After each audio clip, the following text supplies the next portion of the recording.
Government of Karnataka, Department of Collegiate Education, Devanampriya Ashoka Government First Grade College, Maski, Raichur District, Gulbarga University, BCom 6th semester contract account. Myself Kanyakumari, Assistant Professor, Department of Commerce, DAGFGC, Maski. Good morning students. Today I will explain about contract account and contractee account. In the last video I was telling about how to prepare contract account with balance sheet, but today I will explain contract account and contractee account. ನಿಮಗೆ last ವಿಡಿಯೋದಲ್ಲಿ ನಾನು contract account and balance ಶೀಟನ್ನು ಹೇಗೆ prepare ಮಾಡೋದು ಅಂತ ಹೇಳ್ಕೊಟ್ಟಿದ್ದೆ. So ಈ ವಿಡಿಯೋದಲ್ಲಿ ನಿಮಗೆ contract account and contractee account ಹೇಗೆ ಪ್ರಿಪೇರ್ ಮಾಡೋದು ಅನ್ನೋದನ್ನ ತೋರಿಸ್ಕೊಡ್ತೀನಿ. ಸೊ ಇಲ್ಲಿ ನೋಡಿ, first let's see the problem. What are the information given? So first, following information is given with reference to a contract number 10 for the year ending 31st March 2009. Contract price 2 lakh, materials issued 42,000, wages paid in bracket for 11 months 44,000, materials costing rupees 1,000 were sold 1,200. Plant issued on 1/4/2008 40,000, administration expenses 8,000, material at site on 31st/3/2009 1,000, cash received from contractee 1,26,000, retention money 10%, depreciation on plant at 15% per annum. So ಈ ಪ್ರಾಬ್ಲಮಲ್ಲಿ ನಿಮಗೆ ಇಷ್ಟು ಇನ್ಫಾರ್ಮೇಷನ್ಸನ್ನು ಕೊಟ್ಟಿದ್ದಾರೆ. So contract price ಕೊಟ್ಟಿದ್ದಾರೆ 2 lakh, materials issued opening materials 42,000, wages paid 44,000 ಕೊಟ್ಟಿದ್ದಾರೆ. But ಬ್ರಾಕೆಟ್ನಲ್ಲಿ ನಿಮಗೆ 11 months ಅಂತ ಕೊಟ್ಟಿದ್ದಾರೆ. So remaining 1 month it is outstanding wages. So outstanding ವೇಜಸ್ಸನ್ನು ನಾವು 1 month ಕ್ಯಾಲ್ಕುಲೇಟ್ ಮಾಡಬೇಕು. Materials costing rupees 1,000 but were sold for 1,200. So material costing 1,000 ಇದೆ, ಅದನ್ನು ನಾವು ಸೇಲ್ ಮಾಡಿರೋದು ಎಷ್ಟಕ್ಕೆ ಸೇಲ್ ಮಾಡಿದ್ದೀವಿ? 1,200ಗೆ ಸೇಲ್ ಮಾಡಿದ್ದೀವಿ. ಸೊ 200 rupees ನಮಗೆ ಏನಾಗಿದೆ? ಪ್ರಾಫಿಟ್ ಆಗಿದೆ. So next, plant issued on 1/4/2008 ಅಂದರೆ opening balance of the plant 40,000 ಕೊಟ್ಟಿದ್ದಾರೆ. ಅಡ್ಮಿನಿಸ್ಟ್ರೇಷನ್ ಎಕ್ಸ್ಪೆನ್ಸಸ್ 8,000 ಕೊಟ್ಟಿದ್ದಾರೆ. Materials at site at the end 31st/3/2009. so closing value of the materials at site 1,000 rupees. cash received from the contractee. so contractee ಇಂದ cash received ಮಾಡ್ಕೊಂಡಿದ್ದಾರೆ contractor 1,26,000. so retention money 10%. So ಏನಿದು retention ಮನಿ? So ಈ ಪ್ರಾಬ್ಲಮಲ್ಲಿ ಇದು ನಿಮಗೆ new word, retention ಮನಿ ಅಂತ ಕೊಟ್ಟಿದ್ದಾರೆ, 10% ಕೊಟ್ಟಿದ್ದಾರೆ. So retention money is a retained by the contractee to the contractor some remaining value of work certified. ಸೊ ನಾವು ಯಾವುದೇ ಒಂದು ಕಾಂಟ್ರಾಕ್ಟ್ ಕಂಪ್ಲೀಟ್ ಆಗಬೇಕು ಅಂದರೆ 100% ಅನ್ನು ಕೊಡ್ತೀವಿ ನಾವು ಅಮೌಂಟ್. ಫಾರ್ ಎಕ್ಸಾಂಪಲ್, ಈ ಒಂದು ಪ್ರಾಬ್ಲಮಲ್ಲಿ ನಮಗೆ 2 lakh rupees ಇದೆ. ಸೊ 2 lakh ನಾವು 2 lakh ಕೂಡ ಕಾಂಟ್ರಾಕ್ಟ್ ಪ್ರೈಸ್ ಅಗ್ರಿಮೆಂಟ್ ಆಗಿದೆ. ಸೊ ನಾವು 2 lakh ಅವ್ರಿಗೆ ಪೇ ಮಾಡಬೇಕು. ಬಟ್ ಇಲ್ಲಿ ಏನು ಹೇಳ್ತಿದ್ದಾರೆ, ರಿಟೆನ್ಷನ್ ಮನಿ ಅಂದರೆ ವರ್ಕ್ ಸರ್ಟಿಫೈಡ್ ಅಮೌಂಟನ್ನು ಮಾತ್ರ ಕೊಟ್ಟು ರಿಮೈನಿಂಗ್ ಬ್ಯಾಲೆನ್ಸ್ ಅಮೌಂಟ್ ಏನಿದೆ ಅದನ್ನ ನಾವು ರಿಟೈನ್ ಮಾಡಲೇಬೇಕು ಅವ್ರಿಗೆ, ಕಾಂಟ್ರಾಕ್ಟರ್ಗೆ. ಸೊ ಅದನ್ನು ಕೊಡದೇ ಇರೋಕ್ಕಾಗಲ್ಲ. ಅವ್ನ ಕಾಂಟ್ರಾಕ್ಟ್ ಕಂಪ್ಲೀಟ್ ಆದಮೇಲೆ ರಿಟೆನ್ಷನ್ ಮನಿನ ಪೇ ಮಾಡ್ತೀವಲ್ವಾ. ಸೊ ಆ ಎಷ್ಟಿದೆ ಆ ರಿಟೆನ್ಷನ್ ಮನಿ, ರಿಟೈನ್ಡ್ ಮನಿ ಎಷ್ಟಿದೆ ಅಂದರೆ ಸೊ 10% ಕೊಟ್ಟಿದ್ದಾರೆ ಈ ಪ್ರಾಬ್ಲಮಲ್ಲಿ. Depreciation on plant at 15% per annum. So depreciation ಕೊಟ್ಟಿದ್ದಾರೆ ನಮಗೆ ಪ್ರಾಬ್ಲಮಲ್ಲಿ. ಎಷ್ಟು ಪ್ರಾಬ್ಲಮಲ್ಲಿ ಕೊಟ್ಟಿದ್ದಾರೆ ಅಂದರೆ 10% ಕೊಟ್ಟಿದ್ದಾರೆ. So next, work done since clarification amounts to 10% of actual materials used and 5% of total wages. So work done since certification means work uncertified. So ಇನ್ನೂ ಕೂಡ ವರ್ಕ್ ಆಗಿದೆ ಬಟ್ ಅದು ಇನ್ನೂ ನಮಗೆ ಸರ್ಟಿಫೈಡ್ ಕೊಟ್ಟಿಲ್ಲ. ಸೊ ಅಮೌಂಟನ್ನು ನಮಗೆ ಇಲ್ಲಿ ನ್ಯೂ ಅಡ್ಜಸ್ಟ್ಮೆಂಟ್ಸಲ್ಲಿ ಕೊಟ್ಟಿದ್ದಾನೆ. ಸೊ ಲಾಸ್ಟ್ ಪ್ರಾಬ್ಲಮಲ್ಲಿ ಡೈರೆಕ್ಟಾಗೆ ಕೊಟ್ಟಿರೋ ಅನ್ಸರ್ಟಿಫೈಡ್ ಎಷ್ಟು ಅಂತ, ಬಟ್ ಇಲ್ಲಿ ನಮಗೆ ಅಡ್ಜಸ್ಟ್ಮೆಂಟ್ಸ್ ಕೊಟ್ಟಿದ್ದಾರೆ. Amount 10% of actual materials used ಮೇಲೆ ತೊಗೊಳ್ಬೇಕು, 5% ಆಫ್ ಟೋಟಲ್ ವೇಜಸ್ ಮೇಲೆ ನಾವು ಕ್ಯಾಲ್ಕುಲೇಟ್ ಮಾಡಿದಾಗ ನಮಗೆ ವರ್ಕ್ ಅನ್ಸರ್ಟಿಫೈಡ್ ಅಮೌಂಟ್ ನಮಗೆ ಎಷ್ಟು ಅನ್ನೋದು ಗೊತ್ತಾಗುತ್ತೆ. Right contract account and contractee's account. So ಈ ಪ್ರಾಬ್ಲಮಲ್ಲಿ ನಾವು ಕಾಂಟ್ರಾಕ್ಟ್ ಅಕೌಂಟನ್ನು ಪ್ರಿಪೇರ್ ಮಾಡಬೇಕು, ಜೊತೆಗೆ ಕಾಂಟ್ರಾಕ್ಟೀಸ್ ಅಕೌಂಟನ್ನು ಕೂಡ ನಾವೇನು ಮಾಡಬೇಕು, ಈ ಪ್ರಾಬ್ಲಮಲ್ಲಿ ನಾವು ಅದನ್ನು ಕ್ಯಾಲ್ಕುಲೇಟ್ ಮಾಡಬೇಕು. ಸೊ ನೋಡೋಣ ಇದನ್ನು ಹೇಗೆ ಕ್ಯಾಲ್ಕುಲೇಟ್ ಮಾಡೋದು ಅಂತ. So first as usual contract ಅಕೌಂಟನ್ನು ಓಪನ್ ಮಾಡಿ. contract account,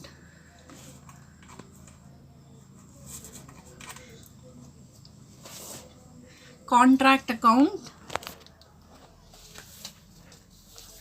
so as usual contract ಅಕೌಂಟನ್ನು ಓಪನ್ ಮಾಡಿ ನಿಮಗೆ ಕಾಂಟ್ರಾಕ್ಟ್ ನಂಬರ್ ಕೊಟ್ಟಿದ್ದಾರೆ. ಸೊ ಕಾಂಟ್ರಾಕ್ಟ್ ನಂಬರ್ ಎಷ್ಟು ಕೊಟ್ಟಿದ್ದಾರೆ ಅಂತಂದರೆ ಕಾಂಟ್ರಾಕ್ಟ್ ನಂಬರ್ 10 ಅಂತ ಕೊಟ್ಟಿದ್ದಾರೆ.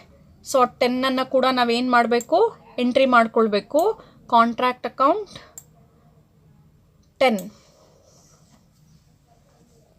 So particulars amount. ಸೊ ಪ್ರಾಬ್ಲಮಲ್ಲಿ ಫಸ್ಟ್ ನಮಗೆ ಏನು ಯಾವಾಗಲೂ ಕೂಡ ನಾವು ಕಾಂಟ್ರಾಕ್ಟ್ ಅಕೌಂಟ್ ಮಾಡಬೇಕಾದ್ರೆ ಫಸ್ಟ್ ಏನನ್ನು ಎಂಟ್ರಿ ಮಾಡ್ತೀವಿ ಅಂತಂದರೆ ಮೆಟೀರಿಯಲ್ಸ್ ಇಶ್ಯೂಡ್. ಸೊ ಫಸ್ಟ್ ನಮ್ಮ ಪ್ರಾಬ್ಲಮಲ್ಲಿ ನಾವು ಯಾವಾಗಲೂ ಕೂಡ ಎಂಟರ್ ಮಾಡೋದು ಟು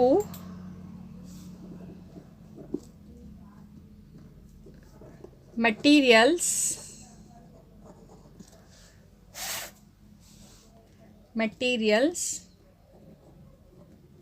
ಇಶ್ಯೂಡ್. ಸೊ ಪ್ರಾಬ್ಲಮಲ್ಲಿ ಎಷ್ಟು ಕೊಟ್ಟಿದ್ದಾರೆ? Materials issued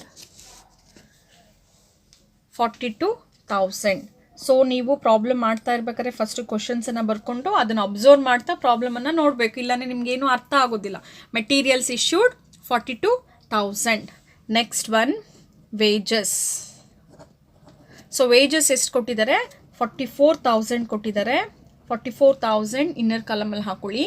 add outstanding. So outstanding for only 1 month.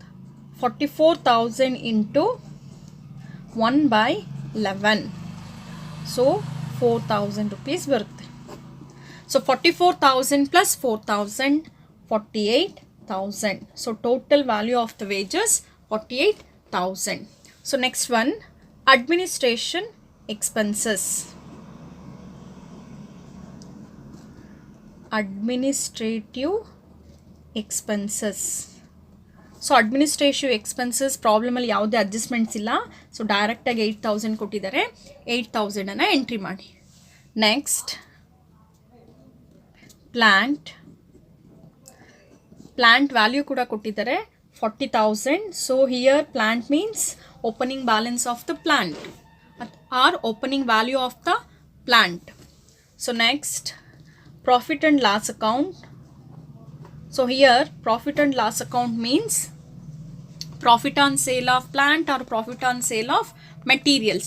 So ನಮಗೆ ಪ್ರಾಬ್ಲಮ್ ಅಲ್ಲಿ ಮೆಟೀರಿಯಲ್ಸ್ ಕೊಟ್ಟಿದ್ದಾರೆ. ಸೊ ಮೆಟೀರಿಯಲ್ಸ್ ಕೊಟ್ಟಿರೋದ್ರಿಂದ ಎಷ್ಟು ಕೊಟ್ಟಿದ್ದಾರೆ? Materials 1,200 sold minus value of the materials 1,000.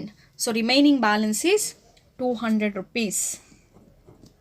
So materials sold value, profit on materials 200.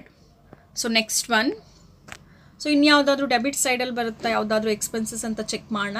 So material issued ಹಾಕೊಂಡ್ವಿ, wages paid ಆಯಿತು, materials costing, sale of materials 200 profit ಬಂದಿದೆ, ಅದನ್ನು entry ಮಾಡಿದ್ವಿ.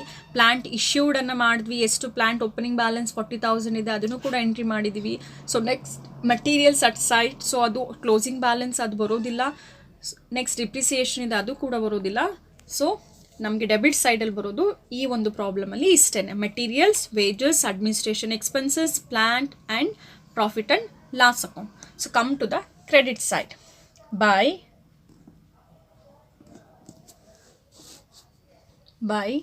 Bank account or cash account.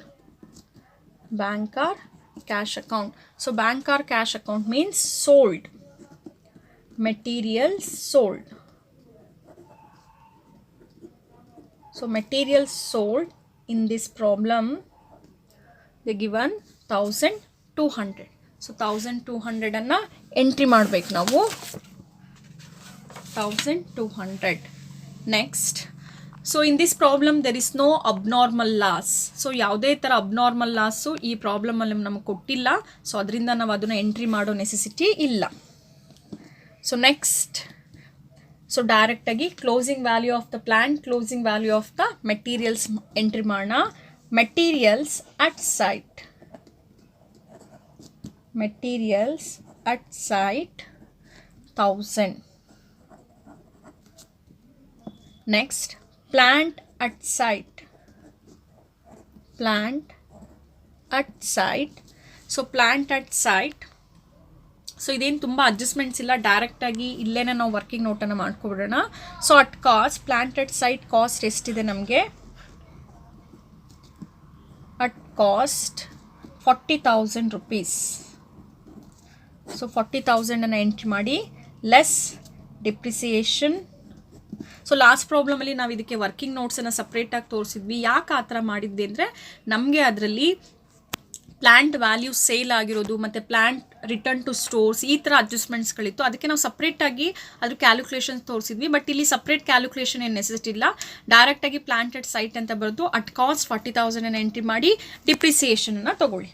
So depreciation 40,000 into, so ಈ ಪ್ರಾಬ್ಲಮಲ್ಲಿ ನಮಗೆ ಡಿಪ್ರಿಸಿಯೇಷನ್ಗೆ ಎಷ್ಟು ಕೊಟ್ಟಿದ್ದಾರೆ? 15%. ಸೊ 15% ಅಂದರೆ 6,000.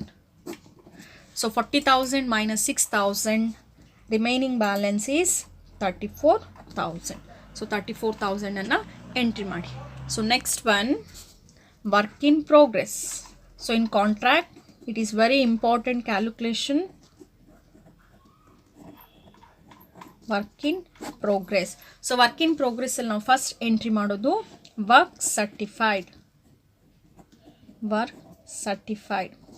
ಸೊ ಈ ಪ್ರಾಬ್ಲಮಲ್ಲಿ ನಮಗೆ ವರ್ಕ್ ಸರ್ಟಿಫೈಡ್ ಡೈರೆಕ್ಟಾಗಿ ಕೊಟ್ಟಿಲ್ಲ, ಕ್ಯಾಶ್ ರಿಸೀವ್ಡ್ ಫ್ರಮ್ ಕಾಂಟ್ರಾಕ್ಟಿಗೆ ಕೊಟ್ಟಿದ್ದಾರೆ, ರಿಟೆನ್ಷನ್ ಮನಿ ಕೊಟ್ಟಿದ್ದಾರೆ. ಸೊ ಇವೆರಡು ಬೇಸನ್ನು ಇಟ್ಕೊಂಡು ನಾವೇನು ಮಾಡಬೇಕೀಗ? ವರ್ಕ್ ಸರ್ಟಿಫೈಡನ್ನು ಕ್ಯಾಲ್ಕುಲೇಟ್ ಮಾಡಬೇಕು. ಸೊ ಈಗ ಫಸ್ಟು ಕ್ಯಾಲ್ಕುಲೇಷನ್ಸ್ ಮಾಡೋಣ. ಸೊ ಎಂಟ್ರಿ ಮಾಡಿ ಕ್ಯಾಲ್ಕುಲೇಷನ್ಸ್.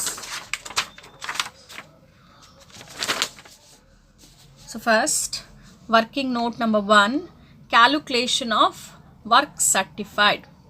ನಮಗೆ ಇಲ್ಲಿ ವರ್ಕ್ ಸರ್ಟಿಫೈಡ್ ಕೊಟ್ಟಿಲ್ಲ, ಸೊ ನಾವು ಕ್ಯಾಲ್ಕುಲೇಷನ್ ಮಾಡಬೇಕು. ಆ ಕ್ಯಾಲ್ಕುಲೇಷನ್ ಮಾಡೋಕ್ಕೆ calculation number 1 work certified. So ಇಲ್ಲಿ ನಾವು ಅದನ್ನು ಎಂಟ್ರಿ ಮಾಡೋಣ. ರಿಟೆನ್ಷನ್ ಮನಿ ಎಷ್ಟು, ಕ್ಯಾಶ್ ರಿಸೀವ್ಡ್ ಎಷ್ಟು ಅಂತ. Retention money 10% means cash received by the contractor is 90% of work certified. So retention money 10% ಕೊಟ್ಟಿದ್ದಾರೆ ಅಂದರೆ ನಮ್ಗೆ ಯಾವುದೇ ಕಾಂಟ್ರಾಕ್ಟು ಅಂದರೆ ನಾವು 100% ಅಂತ ಅಂದ್ಕೊಳ್ತೀವಿ. ಅದರಲ್ಲಿ 10% ರಿಮೈನಿಂಗ್ ಬ್ಯಾಲೆನ್ಸ್ ಇದೆ ಅಂದರೆ ರಿಮೈನಿಂಗ್ ಅಮೌಂಟ್ ಏನಾಗಿರುತ್ತೆ ಅದು ನಮಗೆ 90% ಇಸ್ ದ ವರ್ಕ್ ಸರ್ಟಿಫೈಡ್ ಆಗಿರುತ್ತೆ. So next work certified equal formula ಬರೀರಿ, cash received divided by percentage of cash received. So ಈ ಪ್ರಾಬ್ಲಮಲ್ಲಿ ನಮಗೆ ಕ್ಯಾಶ್ ರಿಸೀವ್ಡ್ ಕೊಟ್ಟಿದ್ದಾರೆ 1,26,000 ಎಂಟ್ರಿ ಮಾಡಿ. So 1,26,000 divided by 90% work certified upon 100. So 1,26,000 90 upon 100 ಮಾಡಿದಾಗ ನಮಗೆ ವರ್ಕ್ ಸರ್ಟಿಫೈಡ್ ವ್ಯಾಲ್ಯೂಸ್ ಎಷ್ಟು ಬರುತ್ತೆ? 1,40,000. ಸೊ ನಮಗೆ ವರ್ಕ್ ಸರ್ಟಿಫೈಡನ್ನು ಒಂದೊಂದು ಪ್ರಾಬ್ಲಮಲ್ಲಿ ಒಂದೊಂದು ಕ್ಯಾಲ್ಕುಲೇಷನ್ಸ್ ಬರುತ್ತೆ. ನೀವು ಅದನ್ನು ಕರೆಕ್ಟಾಗಿ ಅಬ್ಸರ್ವ್ ಮಾಡಿ ಯಾವ ಥರ ಕ್ಯಾಲ್ಕುಲೇಟ್ ಮಾಡಬೇಕು ಅನ್ನೋದನ್ನ ತಿಳ್ಕೊಳ್ತಾ ಹೋಗ್ಬೇಕು. ಸೇಮ್ ಎಲ್ಲ ಪ್ರಾಬ್ಲಮನ್ನು ಸೇಮ್ ಮೆಥಡನ್ನು ಕೊಟ್ಟಿರಲ್ಲ, ಸಮ್ ಚೇಂಜಸ್ಸನ್ನು ಕೊಟ್ಟಿರ್ತಾರೆ. ಸೊ ಆ ಚೇಂಜಸ್ಸನ್ನು ನೀವು ಅಬ್ಸರ್ವ್ ಮಾಡಿ ಕ್ಯಾಲ್ಕುಲೇಟ್ ಮಾಡಬೇಕಾಗುತ್ತೆ. ಸೊ ಈ ಪ್ರಾಬ್ಲಮಲ್ಲಿ ರಿಟೆನ್ಷನ್ ಮನಿ ಕೊಟ್ಟಿರೋದ್ರಿಂದ formula will be the same, but ನಾವು ಅರ್ಥ ಮಾಡಿಕೊಂಡು ಮಾಡಬೇಕಾಗತ್ತೆ ಅಷ್ಟೇ. ಸೊ ವರ್ಕ್ ಸರ್ಟಿಫೈಡ್ ನಮ್ಗೆ ಎಷ್ಟು ಬಂತೀಗ? 1,40,000. ಸೊ ಈಗ ಏನು ಮಾಡೋಣ, ನಾವು ಆ ವರ್ಕ್ ಸರ್ಟಿಫೈಡ್ ಅಮೌಂಟನ್ನು ಎಂಟ್ರಿ ಮಾಡೋಣ.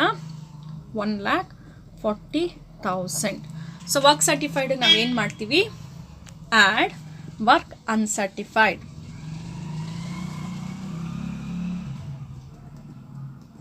Work uncertified. ಸೊ ಈ ಪ್ರಾಬ್ಲಮಲ್ಲಿ ಒನ್ಸ್ ಅಗೇನ್ ನಮಗೆ ವರ್ಕ್ ಅನ್ಸರ್ಟಿಫೈಡ್ ಕೂಡ ಕೊಟ್ಟಿಲ್ಲ.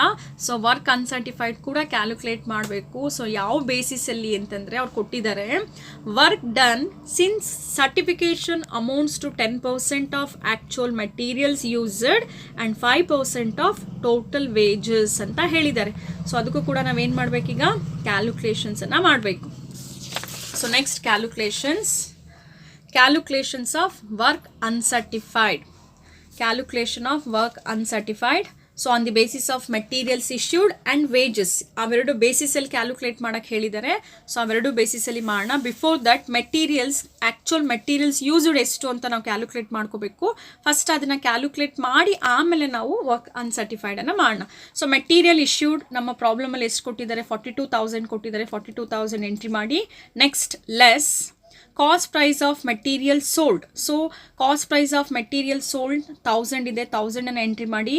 Cost price of materials at side, closing value of the material at side 1,000. So total 2,000. So 2,000 42,000 ಇಂದ 2,000 ಲೆಸ್ ಮಾಡಿ ರಿಮೈನಿಂಗ್ ಬ್ಯಾಲೆನ್ಸ್ ಎಷ್ಟು ಬರುತ್ತೆ ನಿಮಗೆ? 40,000. So that is materials used.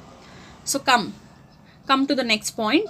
Number 1, 10% of materials used 40,000 into 10%. ನೋಡಿ ನಾವು ಡೈರೆಕ್ಟಾಗಿ ಏನಾದರೂ ಮೆಟೀರಿಯಲ್ಸ್ ಇಶ್ಯೂಡ್ ಅಂತ ನಾವು 42,000 ತೊಗೊಂಡ್ರೆ ನಮ್ಗೆ ಏನಾಗುತ್ತೆ, ಇಲ್ಲಿ ಅಮೌಂಟ್ ರಾಂಗ್ ಆಗುತ್ತೆ, ಪ್ರಾಬ್ಲಮ್ ತಪ್ಪಾಗುತ್ತೆ. ಸೊ ನಾವೇನು ಮಾಡಬೇಕು, ಫಸ್ಟು ಮೆಟೀರಿಯಲ್ಸ್ ಯೂಸ್ಡ್ ಎಷ್ಟು ಅಂತ ನಾವು ಕ್ಯಾಲ್ಕುಲೇಟ್ ಮಾಡ್ಕೊಳ್ಬೇಕು. ಕ್ಯಾಲ್ಕುಲೇಟ್ ಆದಮೇಲೆ ಅದರಲ್ಲಿ ಬರುವಂಥ ವ್ಯಾಲ್ಯೂಸ್ 10% ಆಫ್ ಮೆಟೀರಿಯಲ್ ಇಶ್ಯೂಡ್ನ 40,000 ಇಂಟು 10% ಮಾಡಿದಾಗ ನಮ್ಗೆ ಎಷ್ಟು ಬರುತ್ತೆ, 4,000 rupees ಬರುತ್ತೆ. Next wages, 5% of total wages. So total wages ಬಂದು ನಮಗೆ ಇದು ಯಾವುದೇ ಥರ ಕ್ಯಾಲ್ಕುಲೇಷನ್ಸ್ ಇಲ್ಲ, ಡೈರೆಕ್ಟಾಗಿ 48,000 ಕೊಟ್ಟಿದ್ದಾರೆ. ಸೊ 48,000 ಇಂಟು 5% ಮಾಡಿ, 48,000 ಇಂಟು 5%, ಸೊ 2,400 ಬರುತ್ತೆ. So total 4,000 plus 2,400, 6,400 amount will be the work uncertified. So ಈ ಥರ ನಾವು ಈ ಪ್ರಾಬ್ಲಮಲ್ಲಿ ವರ್ಕ್ ಅನ್ಸರ್ಟಿಫೈಡನ್ನು ಕ್ಯಾಲ್ಕುಲೇಟ್ ಮಾಡ್ಕೋಬೇಕು. ಸೊ ಈಗ ಎಂಟ್ರಿ ಮಾಡಿ, ವರ್ಕ್ ಅನ್ಸರ್ಟಿಫೈಡ್ 6,400. 6,400. ಸೊ ಟೋಟಲ್ ಮಾಡಿ 1,46,400. So work in progress, work certified calculation ಮಾಡ್ಕೊಂಡ್ವಿ 1,40,000, ವರ್ಕ್ ಅನ್ಸರ್ಟಿಫೈಡ್ 6,400. ಸೊ ಎರಡನ್ನೂ ಟೋಟಲ್ ಮಾಡಿದಾಗ 1,46,400. Total amount 1,82,600. So both the side the total 1,82,600. So entry ಮಾಡಿ 1,82,600, 1,82,600. So next notional profit ಬರುತ್ತಾ, notional loss ಬರುತ್ತಾ, calculate ಮಾಡೋಣ. So 1,86,600. So ಈ ಪ್ರಾಬ್ಲಮಲ್ಲಿ ಕೂಡ ನಮಗೆ ನೋಷನಲ್ ಪ್ರಾಫಿಟ್ ಬರುತ್ತೆ. Notional profit carried down. So notional profit ಎಷ್ಟು ಬರುತ್ತೆ ಅಂದರೆ ನಮಗೆ ಈ ಪ್ರಾಬ್ಲಮಲ್ಲಿ 44,400. 44,400 rupees ಬರುತ್ತೆ. ಸೊ ಇದನ್ನೇನು ಮಾಡ್ಬೇಕು ನಾವು, ಬ್ರಾಡ್ ಡೌನ್ ಮಾಡೋಣ. By notional profit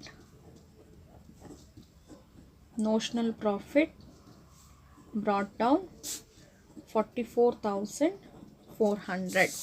next, so ಇದಾದಮೇಲೆ ನೆಕ್ಸ್ಟ್ ಸ್ಟೆಪ್ ನಾವೇನು ಮಾಡ್ತೀವಿ, how much amount credited to profit and loss account. So next ನಾವು ಕ್ಯಾಲ್ಕುಲೇಟ್ ಮಾಡೋದು to profit and loss account. So ಯಾವಾಗ ಪ್ರಾಫಿಟ್ ಆ್ಯಂಡ್ ಲಾಸ್ ಅಕೌಂಟ್ ಬರುತ್ತೆ, so compulsory ನಮಗೆ every ಪ್ರಾಬ್ಲಮಲ್ಲೂ ಕೂಡ ಅದ್ರ ಕ್ಯಾಲ್ಕುಲೇಷನ್ಸ್ ಬಂದೇ ಬರುತ್ತೆ. ಸೊ ಆ ಕ್ಯಾಲ್ಕುಲೇಷನ್ಸನ್ನು ನೋಡೋಣ. ನೋಡಿ ಇಲ್ಲಿ, calculation of profit credited to P&L account, portion of work certified. So work certified upon contract price. So work certified 1,40,000, contract price 2 lakh. ನಮಗೆ ಎಷ್ಟು ಬರುತ್ತೆ, 0.70 ಬರುತ್ತೆ. So 0.70 means 70%. ಸೊ ನಾನು ನಿಮಗೆ ಹೇಳಿದ್ದೀನಿ ಯಾವಾಗಲೂ ಕೂಡ ಈ ಪರ್ಸೆಂಟೇಜ್ ಮೇಲೆ ನಾವು ಫಾರ್ಮುಲಾ ನಮಗೆ ಅಪ್ಲೈ ಮಾಡಿ ಆಗುತ್ತೆ. ಸೊ ಇಲ್ಲಿ ನಮಗೆ ಮೋರ್ ದ್ಯಾನ್ 50% ಇರೋದ್ರಿಂದ ನಮಗೆ ಏನು ಬರುತ್ತೆ, notional profit into 2/3 into cash receive divided by work certified. If it is less than the 50%, so ಅವಾಗ ನಮ್ಮ ಫಾರ್ಮುಲಾ ಏನಾಗುತ್ತೆ, notional profit into 1/3 into cash receive divided by work certified. ಇಲ್ಲಿ 70% ಬರೋದ್ರಿಂದ more than 50%. So more than 50% ಆಗಿರೋದ್ರಿಂದ profit credited to P&L account equal notional profit into 2/3 into cash receive divided by work certified. So notional profit ಎಷ್ಟು ಬಂದಿದೆ ನಮ್ಮ ಪ್ರಾಬ್ಲಮಲ್ಲಿ, 44,400 into 2/3 into cash received 1,26,000, work certified 1,40,000. So ಎರಡನ್ನೂ ತಗೊಳ್ಳಿ, ನಮ್ಗೆ ಅವಾಗ ಎಷ್ಟು ಬರುತ್ತೆ, profit credited to P&L account 26,640. So 26,640 entry ಮಾಡಿ. 26,640. ಸೊ ಒನ್ಸ್ ಅಗೈನ್ ಟೋಟಲ್ ಮಾಡೋಣ ಎರಡು ಕಾಲಮನ್ನು ಕೂಡ. 44,400, 44,400. So remaining balance reserve, balance in figure. So remaining balance ಎಷ್ಟು ಬರುತ್ತೆ ನಮಗೆ, 17,600. 17,760. So balance in figure 17,760. So ನೋಡಿ ಕಾಂಟ್ರಾಕ್ಟ್ ಅಕೌಂಟ್ ಆಯಿತು. ಸೊ ಈ ಪ್ರಾಬ್ಲಮಲ್ಲಿ ನಮಗೆ ಮತ್ತೆ ಏನು ಕೇಳಿದರೆ ಕಾಂಟ್ರಾಕ್ಟಿ ಅಕೌಂಟ್ ಕೂಡ ಈ ಪ್ರಾಬ್ಲಮಲ್ಲಿ ಮಾಡಬೇಕು. ಸೊ ಕಾಂಟ್ರಾಕ್ಟಿ ಅಕೌಂಟ್ ಕಾಲಮ್ಸನ್ನು ಹಾಕೋಣ. ನೋಡಿ ಇಲ್ಲಿ it is very simple to calculate contractee account. So as usual particulars amount. So first by balance brought down. So by balance brought down means cash received. So ಎಷ್ಟು cash ರಿಸೀವ್ಡನ್ನು ನಾವು ಮಾಡ್ಕೊಂಡಿರ್ತೀವಿ, so ಆ ವ್ಯಾಲ್ಯೂವನ್ನು ನಾವು ಯಾವುದೇ ಕಾಂಟ್ರಾಕ್ಟಿ ಅಕೌಂಟ್ ಕ್ರೆಡಿಟ್ ಸೈಡಲ್ಲಿ entry ಮಾಡಬೇಕು. So ನಾವು ಈ ಪ್ರಾಬ್ಲಮಲ್ಲಿ ಎಷ್ಟು ಕ್ಯಾಶ್ ರಿಸೀವ್ಡ್ ಫ್ರಮ್ ಕಾಂಟ್ರಾಕ್ಟಿ ಮಾಡ್ಕೊಂಡಿರೋದು 1,26,000. So come to the debit side to enter contract account. So contract account means contract price 2 lakh rupees ನಮ್ಮ ಕಾಂಟ್ರಾಕ್ಟ್ ಪ್ರೈಸ್ ಇದೆ. ಸೊ 2 lakh ಅನ್ನು ಎಂಟ್ರಿ ಮಾಡಿ. So both side 2 lakh remaining balance in figure bank account ಅಂತ ಬರೆದು ಎಷ್ಟು values ಬರುತ್ತೆ 74,000. So that means 2 lakh minus 1,76,000. So remaining balance 74,000 is the bank account. So ಇಷ್ಟೇ ನಿಮ್ಮ ಕಾಂಟ್ರಾಕ್ಟಿ ಅಕೌಂಟಲ್ಲಿ ಬರೋದು ಇಷ್ಟೇ. By balance brought down that is cash received by the contractee 1,26,000. So come to the debit side enter contract account that is contract price 2 lakh. So 2 column total ಮಾಡಿ remaining balance ಏನು ಬರುತ್ತೆ balance in figure or bank account ಅಂತ ಬರೆದು 1,74,000 entry ಮಾಡಬೇಕು. So ಈ ಥರ ನಿಮಗೆ contract ಅಕೌಂಟಲ್ಲಿ contract account and contractee account ಬೇಕಾದರೂ ಕೇಳ್ಬೋದು, or contract account balance sheet ಬೇಕಾದರೂ ಕೇಳ್ಬೋದು, or only the contract account ಬೇಕಾದರೂ ಕೇಳ್ಬೋದು. ಸೊ 15 ಮಾರ್ಕ್ಸ್ ಪ್ರಾಬ್ಲಮ್ ಈ ಥರ ಇರುತ್ತೆ.